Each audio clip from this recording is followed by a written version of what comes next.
je viens d'apprendre la libération des 6 journalistes. Et il me semble que on peut arrêter des gens et puis ensuite les libérer. C'est-à-dire c'est possible de libérer des êtres humains. Mais pourquoi nos parents qui sont en prison ne sont pas libérés jusqu'à aujourd'hui? Pourquoi? Pourquoi nos parents ne sont pas libérés? Ça, c'est un point d'interrogation. Mais la réponse se trouve dans la détermination. La réponse se trouve dans la fougue. La réponse se trouve dans le bruit. Et la réponse se trouve vers l'envahissement des sites diplomatiques. Je veux dire que si les Ivoiriens de France se déportent devant l'ambassade de Côte d'Ivoire à Paris,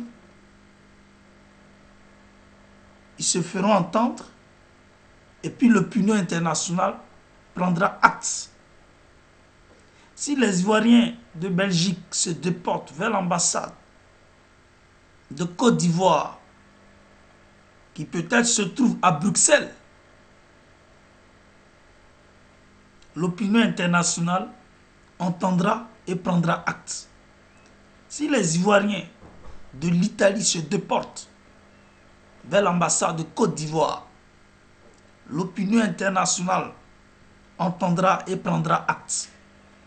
Si les Ivoiriens se déportent vers le siège de l'ONU, la communauté dite internationale, cette macabre communauté diabolique, prendra acte et se trouvera qu'elle sera obligée d'aviser qui de droit.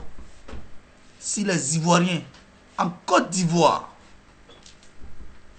font mouvement vers le site de l'Union africaine avec des pancartes, font mouvement vers l'ambassade des USA, c'est-à-dire des États-Unis, font mouvement vers l'ambassade de la Russie, tout en criant et salmodiant, en interpellant les présidents, je vais parler de Donald Trump et de Vladimir Poutine, mais en demandant leur secours parce qu'ils sont torturés, séquestrés. Ils sont rudoyés par un criminel et un dictateur qu'on n'a jamais vu dans ce siècle présent.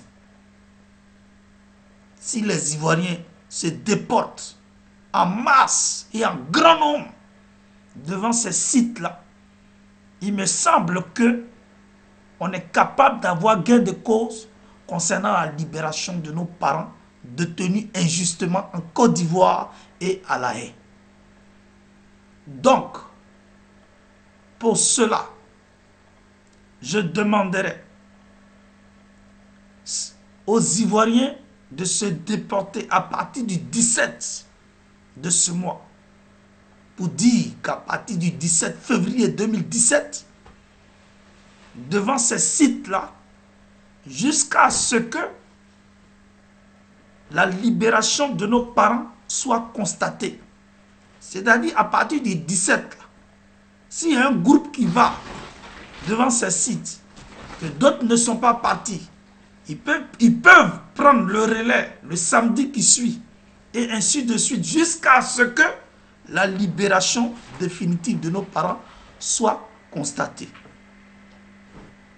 Chers camarades, vous qui êtes sur la toile et sur les réseaux sociaux, à partir de mon message, dès que tu as écouté mon message, prépare-toi à faire une seule vidéo pour demander la libération de nos parents qui sont détenus injustement en Côte d'Ivoire et qui sont détenus injustement à la Cour pénale internationale.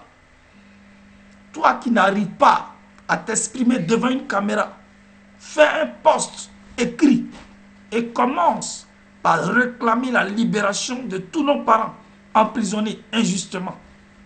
Et puis, nous allons faire bouger les choses pour que la libération soit totale.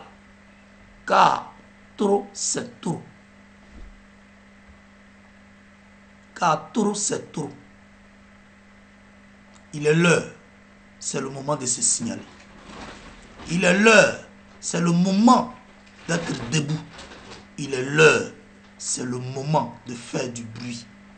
C'était votre serviteur, Steve Biko, orateur des parlements et Agora. Oui, orateur des parlements et Agora, parce qu'aujourd'hui même, là, au parlement de 47, Yopougon, la police est allée visiter les Ivoiriens là-bas, tout simplement pour les arrêter et les conduire en prison. Mais comment est-ce qu'on peut bafouer la liberté d'expression? On veut mettre en prison la parole. Mais empêcher les gens de parler, c'est un crime contre l'humanité. Et le monde entier ne dit rien. Mais parce que nous sommes tranquilles. Et nous démontrons que nous n'avons pas les couilles de signifier notre mécontentement. Chers camarades, prenons nos responsabilités. Oui, moi je fais cette vidéo, mais je ferai encore une autre pour réclamer la libération de nos parents. Toi aussi, fais de même. Vidéo, post écrit, manifestation, sortie en masse. Oui, voilà ce qu'il nous faut pour avoir gain de cause. Je vous remercie.